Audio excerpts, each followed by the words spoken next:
Hello friends, मैं गुंजन एक बार फिर आपके बीच अपनी नई कहानी के साथ।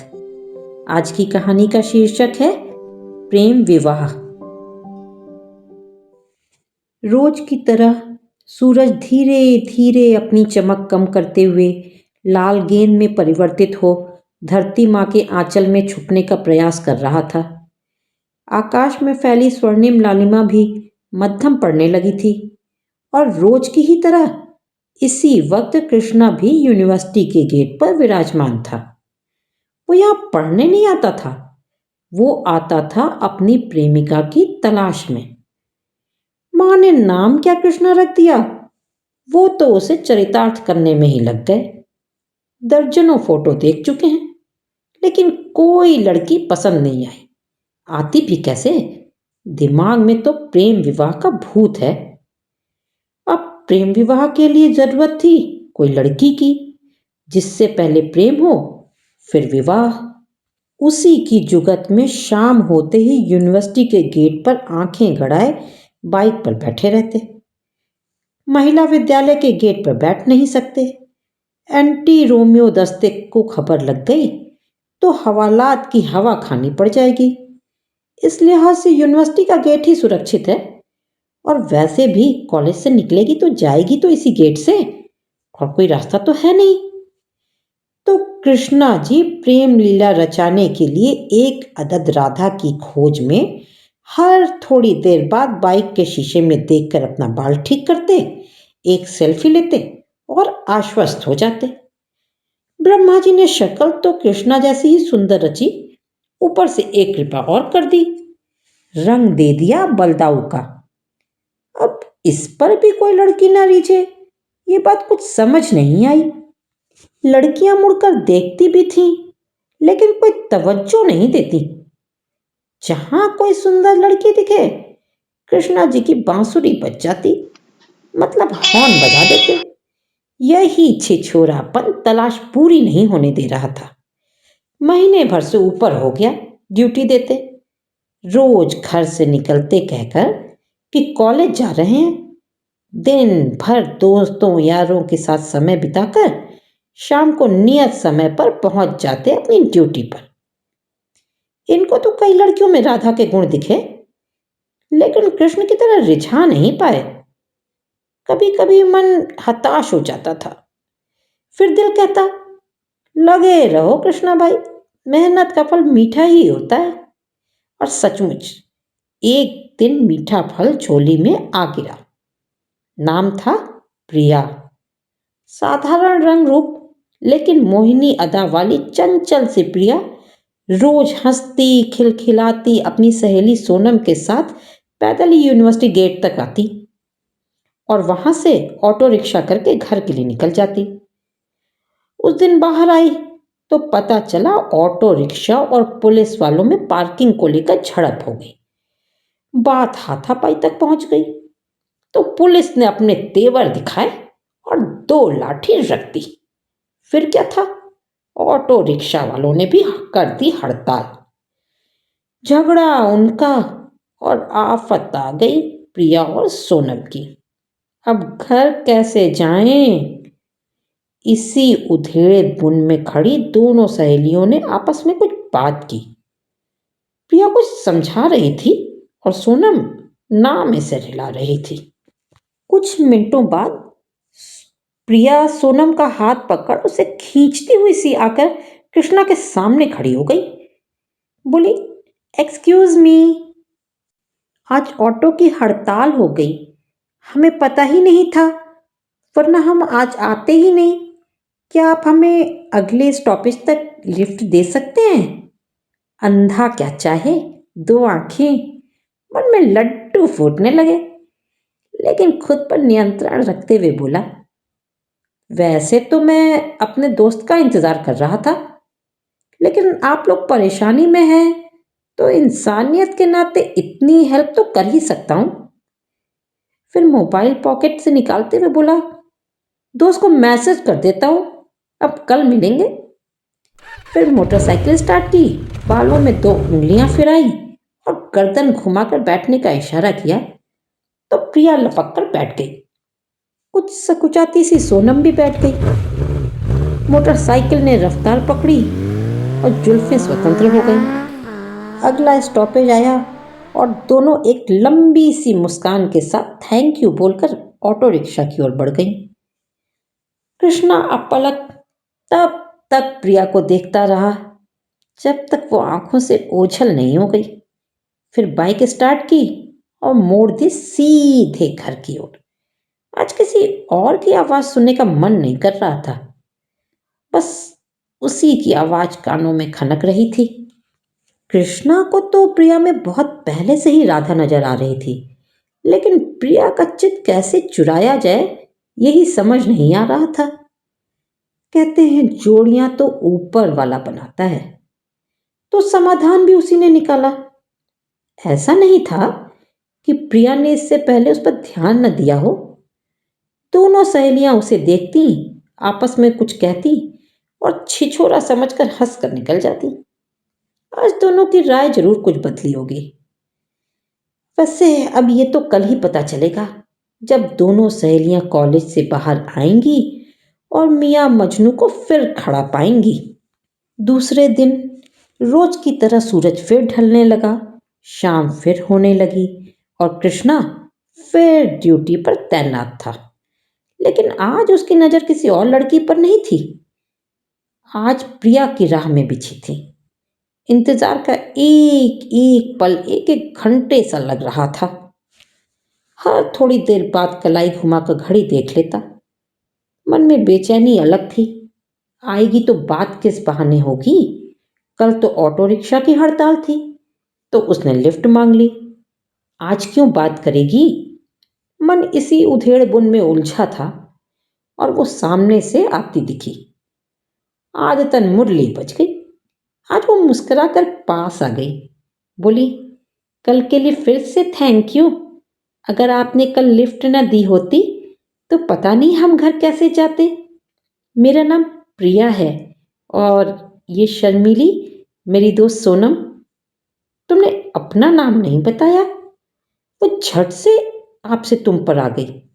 मेरा नाम कृष्णा, प्यार से सब मुझे किशु कहते हैं।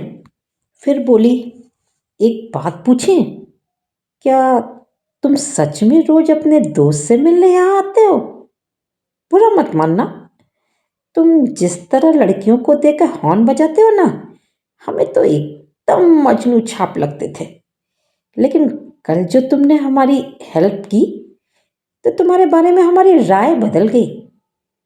कृष्णा ने भी मौका देखा और झट से बोल बैठा, लिफ्ट तो आज भी मिल सकती है। कहो तो छोड़ दे अगले स्टॉपेज तक। और वो जो तुम्हारा दोस्त है जिसके इंतजार में तुम यहाँ खड़े रहते हो, उसे क्या कहोगे। कहते हुए शरारत भरी निगाहों से उसे देखते हुए लपक कर बैठ गई बाइक पर। सोनम को अच्छा नहीं लगा, पर वो भी बैठ गई। सिलसिला चल निकला। सोनम अगले स्टॉप पर उतर जाती और प्रिया उससे 2 स्टॉप आगे। कुछ ही दिनों में प्रिया के हर मर्ज की दवा कृष्णा बन गया। फोन रिचार्ज कराना, स्टेशनरी लाना, सब जिम्मेदारी कृष्णा की। वैसे भी उसके पास कोई काम तो था नहीं। गांव में बीघों में फैली खेती जो चाचा देखते हैं, शहर में बाइक का शोरूम जिसे पापा संभाल रहे हैं, और कृष्णा जी प्रेम लीला में व्यस्त हैं। अब तो प्रिया कृष्णा के आग्रह पर उसके साथ कभी कॉफी हाउस तो कभी आइसक्रीम पार्लर के चक्कर भी लगाने लगी थी। प्रिया कॉलेज से जल्दी निकल जाती और दोनों संग समय बिताने लगे। कृष्णा को अपनी राधा मिल गई थी और प्रिया भी उसके प्रेम में सराबोर है, इस बात से भी वो आश्वस्त था। बस वो उसके सामने अपना हाले दिल बयां करने के लिए कोई मौका ढूंढ रहा था। आखिर वो लड़का है, पहल तो उसी को करनी पड़ेगी। बस मौके की तलाश थी। उधर माँ खाना खाने बैठते ही आजकल रोज एक ही राग छेड़ देती, बबुआ फोटो देख ले, एक बार देख तो ले, अगर नहीं पसंद होगी तो मना कर देना, हम कोई जबरदस्ती तो कर नहीं रहे हैं। ऊपर से लड़की वाले रोज रोज फोन कर रहे हैं, क्या जवाब दें उनको? तुमको भी तो प्रेम विवाह का भूत सवार है। अभी तक तो कोई लड़की मिली नहीं तुमको, कब बुढ़ौती में ब्याह करोगे? जिस दिन तुम्हारे बाबूजी सनकेंगे ना, जबरदस्ती बैठाकर करवा देंगे ब्याह। जल्दी खोज लो कोई अपनी पसंद की, नहीं तो जो हमको पसंद है वही देख लो, क्या पता उसी से प्रेम हो जाए। जैसे तुम्हारे बाबूजी को अपने दोस्त के घर हमारी फोटो देखकर प्रेम हो गया था। अरे माँ, काहे परेशान होती हो? जब तुम्हारा और बाबूजी का प्रेम विवाह हुआ, चाचा का प्रेम विवाह हुआ, तो हम उस परंपरा को टूटने नहीं देंगे। तुम तो ब्याह की तैयारी करो बस, बहुत जल्दी तुम्हारी बहू से तुमको मिलवा देंगे। कहते हुए उठा और मोबाइल लेकर कमरे में चला गया।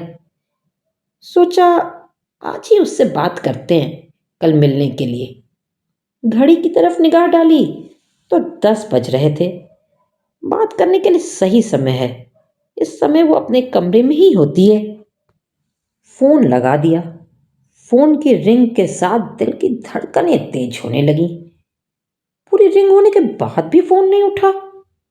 रोज तो इस वक्त एक ही रिंग में फोन उठा लेती है। उसने 2 बार 3 बार लगातार फोन लगाया, लेकिन फोन नहीं उठा। आज मैसेज किया, उसका भी कोई जवाब नहीं। कृष्णा परेशान हो उठा। रात भर उसकी बेचैन आत्मा मोबाइल में अटकी रही। दिमाग कमरे में चल रहे पंखे सा घूमता रहा। ऐसा क्या हो गया कि प्रिया ने उसका फोन नहीं उठाया? मैसेज देखा लेकिन जवाब नहीं दिया। रात भर नींद खुली आंखों के बंद होने का इंतजार करती रह गई।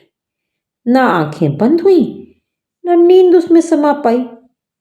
भोर होते होते पलकें कुछ बोझिल हुई तो फोन भी हाथों से छूट थक कर बिस्तर पर गिरकर आराम करने लगा। दूसरे दिन आंख कुछ देर से खुली। उठते ही फोन लगा दिया। फोन स्विच ऑफ था। क्या हो रहा है उसे कुछ समझ नहीं आ रहा था।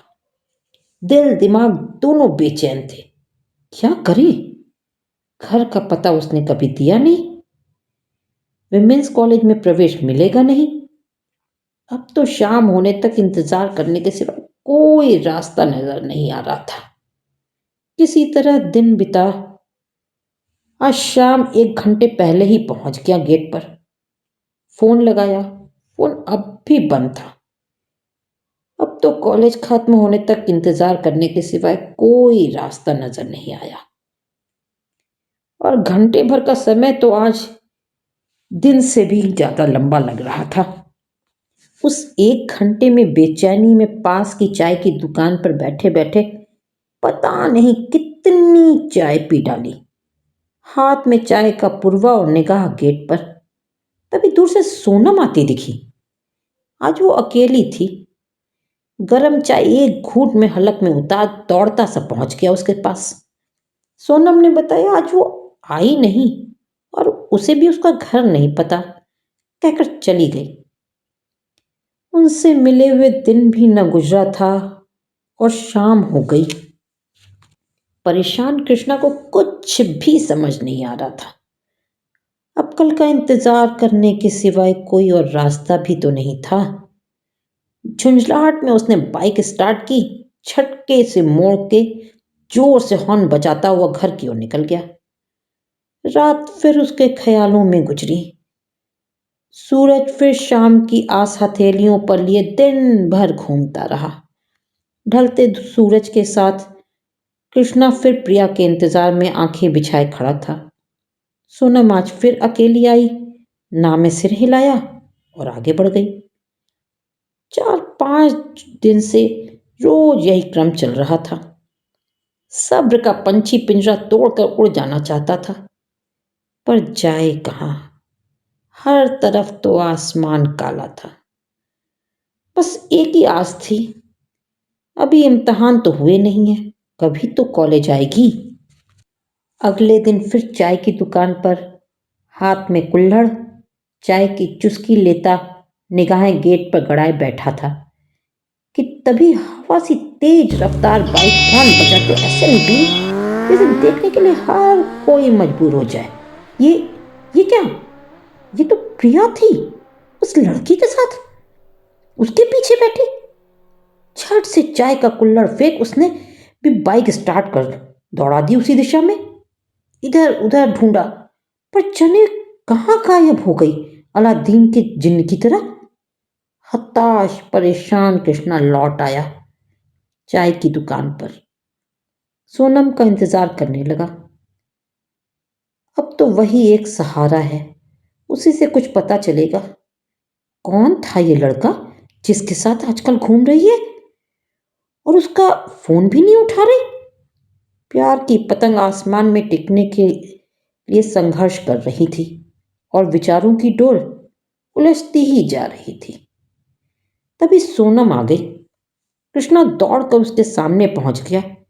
वो उससे कुछ पूछता उससे पहले ही सोनम ने उसे बड़ी बेचारगी से देखते हुए कहा, कृष्णा, तुम प्रिया को भूल जाओ। प्रिया की उसके बॉयफ्रेंड से शादी तय हो गई है। अगले महीने की 26 तारीख को उसकी शादी भी है। आज वो कॉलेज आई थी, अब शादी के बाद इम्तिहान देने ही आएगी। तुम रोज उसके इंतजार में यहाँ आते हो, इसलिए तुम्हें बता दिया, कहकर चली गई। कृष्णा जड़ सा कुछ देर वहीं खड़ा रहा। जो प्रेम की पतंग अब तक आसमान में टिके रहने की कोशिश कर रही थी, किसी ने उसकी पेंच ही काट दी और पतंग किसी और के हाथों में चली गई थी। कृष्णा को लगा जैसे किसी ने उसके प्रेम के पहाड़ को डायनामाइट लगाकर एक झटके में ही उड़ा दिया। कुछ देर बाद बाइक स्टार्ट की और घर की ओर निकल गया। आज रफ्तार धीमी थी, विचारों की रफ्तार ज्यादा तेज थी। प्रिया पर क्रोध भी आ रहा था और ये भी लग रहा था कि गलती उसकी भी नहीं है। उसने तो कभी कुछ जताया ही नहीं। मैं ही बेवकूफ इसे प्रेम समझ बैठा। लेकिन अगर उसे प्रेम नहीं था तो मेरे साथ घूमना, मेरा ख्याल रखना, ये सब क्या था? और उसका कोई बॉयफ्रेंड भी है, ये तो उसने कभी बताया ही नहीं। बता देती तो मैं इतना समय उसके साथ बर्बाद ना करता। जिंदगी में पहली बार तो किसी से प्रेम हुआ और वो भी धोखा दे गई। मेरी किस्मत में प्रेम विवाह है ही नहीं। अभी हफ्ते भर पहले ही माँ से कहा था कि बहुत जल्दी तुम्हें तुम्हारी बहू से मिलवा देंगे। अब क्या कहेंगे कि वो किसी और से शादी कर रही है? हाँ, तो कर लेना अपने बॉयफ्रेंड से शादी। मैं क्यों उसकी याद में कुंवारा बैठा रहूंगा? मुझे क्या कोई लड़की नहीं मिलेगी? विचारों के भंवर में उलझा घर तक पहुंच गया। तभी फोन बजा। बात कर रखा ही था कि माँ ने दरवाजा खोला। माँ के दरवाजा खोलते ही बोला, माँ, तुम जिस रिश्ते की बात कर रही थी उस दिन, उन लोगों को हाँ कह दो और शादी की तारीख अगले महीने की 26 को रख दो। 26 तारीख उसके दिमाग में हथौड़े की तरह बज रही थी। माँ अवाक से उसे देखती रह गई। फिर बोली, ऐसा क्या हो गया लल्ला, ऐसे अचानक? तुम्हें तो प्रेम विवाह करना था बाबूजी और चाचा जी की तरह। कुछ नहीं, तुम भी तो यही चाहती थी ना कि हम वहां रिश्ते के लिए हाँ कह दें, तो कह रहे हैं ना अब। और हाँ, शादी 26 तारीख को ही होगी। अरे, ऐसे कैसे 26 को? तारीख तो पंडित जी निकालेंगे। हम कुछ नहीं जानते, शादी 26 को ही होगी। या तो फिर कभी हमसे शादी करने के लिए कहना मत, कहकर कृष्णा सीधे अपने कमरे में चला गया। बेटे की बातों से परेशान कृष्णा की मां कुसुम जी वहीं सोफे पर बैठ गई। सोचने लगी, अचानक कृष्णा को क्या हो गया?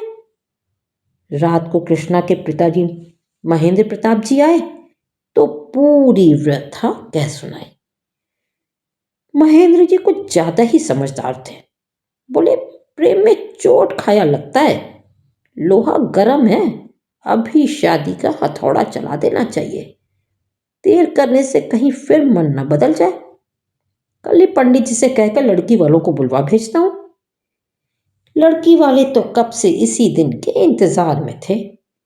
चट मंगनी पर ब्याह की तारीख रखी गई। पंडित जी से कह सुनकर उनकी हथेली गरम कर अगले महीने की 26 तारीख को विवाह का शुभ लग्न भी निकलवा लिया गया। पहले लड़के वालों ने लड़की के घर जाकर लड़की का रोका किया, फिर लड़की वालों ने लड़के का रोका किया। रस्में तैयारियां सब हो रही थीं, लेकिन कृष्णा का मन अब भी उसे स्वीकार नहीं कर पा रहा था। सच कहें तो इंतकाम की आग में ये विवाह उसी तारीख को हो रहा था। माँ बेटे की मनोदशा देख परेशान थी। प्यार में धोखा खाए किसी भी लड़की से शादी को तैयार हो गए, जिसकी फोटो तक देखने में उसे कोई इंटरेस्ट नहीं। पता नहीं उससे कभी प्यार भी कर पाएगा। महेंद्र जी समझाते, शादी के बाद सब ठीक हो जाएगा। पूरा परिवार गांव में रहता था और लड़की वाले भी उसी गांव के थे, तो शादी गांव जाकर ही होनी थी। शादी का दिन भी आ गया। घर मेहमानों से भरा था। चारों ओर तैयारियां चल रही थीं। कृष्णा घर का बड़ा बेटा है, इसलिए सब में उत्साह कुछ ज्यादा ही था। शादी गांव से जरूर हो रही थी, लेकिन सजावट वाला, हलवाई, डीजे सब शहर से बुलाए गए थे। पूरा घर दुल्हन की तरह सजा था। ढोलक की थाप पर बन्ना घोड़ी गाए जा रहे थे। सब कुछ हो रहा था, बस कृष्णा के दिल में शहनाई नहीं बज रही थी। वो तो अब भी प्रिया की बेवफाई के गम में डूबा था, पर किसी से कह भी नहीं सकता था। वैसे भी जिसकी शादी होती है उसको पूछता ही कौन है। बस रस्म के समय याद किया जाता है, फिर सब अपने अपने में मस्त। इसी तरह कृष्णा को भी घोड़ी चढ़ाया गया। बैंड बाजे के साथ बारात लड़की वालों के दरवाजे पहुंच गई। जयमाल के समय कृष्णा का दिल सबसे ज्यादा दुखी हुआ। आज उसकी वजह से प्रेम विवाह की परंपरा टूट जाएगी। स्टेज पर वर वधू जयमाल के लिए खड़े थे। कृष्णा मुंह बनाए खड़ा था। गांव की लड़की थी तो लड़की घूंघट में थी, इसलिए पता नहीं चल रहा था कि वो शर्मा रही है या मुस्कुरा रही है। फोटोग्राफर ने पहले ही बाकी सारे रिश्तेदारों को नीचे उतार दिया था कि ज्यादा भीड़ की वजह से फोटो अच्छी नहीं आती। चाचा कृष्णा का उतरा चेहरा देख रहे थे। चाचा और कृष्णा का रिश्ता कुछ ज्यादा ही दोस्ताना था। कृष्णा ने इशारे से चाचा को स्टेज पर बुलाया और बोला, हम ये शादी नहीं कर सकते। हम शादी के लिए तैयार हो गए तो आप लोग एकदम ही देहाती लड़की ही पकड़ लाए। अरे आजकल कौन घूंघट करता है। वैसे भी हम अपने खानदान की परंपरा नहीं तोड़ सकते। हम वरमाला उसी को पहनाएंगे जिससे हम प्रेम करते हों। सुनते ही दुल्हन ने घूंघट उठा दिया और बोली, तो पहनाओ ना वरमाला, खड़े क्यों हो? क्या तुम हमसे प्रेम नहीं करते? कैसा रहा सरप्राइज? प्रिया का चेहरा देख कृष्णा मुस्कुरा दिया। जयमाल हो गया। दोनों बैठे तो प्रिया बोली, उस दिन तुमसे लिफ्ट लेने के पहले ही तुम्हारी फोटो और बायोडाटा हमारे घर आ चुका था, तभी तो उस दिन हमने तुमसे लिफ्ट ली, वरना मुझ जैसी को तो कोई भी लिफ्ट दे देता। तुम भी मुझसे प्यार करते हो ये तो मैं समझ चुकी थी। सोचा तुम्हें झटका दिया जाए, इसलिए गायब हो गई। तुम्हारी बेचैनी की खबर तो मुझे रोज सोनम से मिल ही जाती थी, लेकिन जैसा मैंने सोचा था वैसा झटका तुम्हें लगा नहीं। तुम्हें क्या लगा मैं ऐसे ही किसी से शादी कर लेता? उस दिन जब तुम बाइक से किसी के साथ मेरे सामने से निकली तो मेरा दिल टूट गया था। मैं घर के दरवाजे पर पहुंचा ही था कि सोनम का फोन आ गया। मेरी हालत देख उसने मुझे सब बता दिया। मैंने उससे कहा कि वो तुम्हें कुछ न बताए। झटका तो अब मैं तुम्हें दूंगा, क्यों, लगा ना जोर का झटका, कहकर कृष्णा जोर से हंस दिया। परंपरा कायम रहते हुए प्रेम विवाह संपन्न हो गया। तो फ्रेंड्स, कैसी लगी आपको हमारी ये कहानी? अगर पसंद आई हो तो लाइक और शेयर भी कीजिएगा। हमारी कहानी को सुनते रहने के लिए सब्सक्राइब जरूर कीजिएगा। Thank you.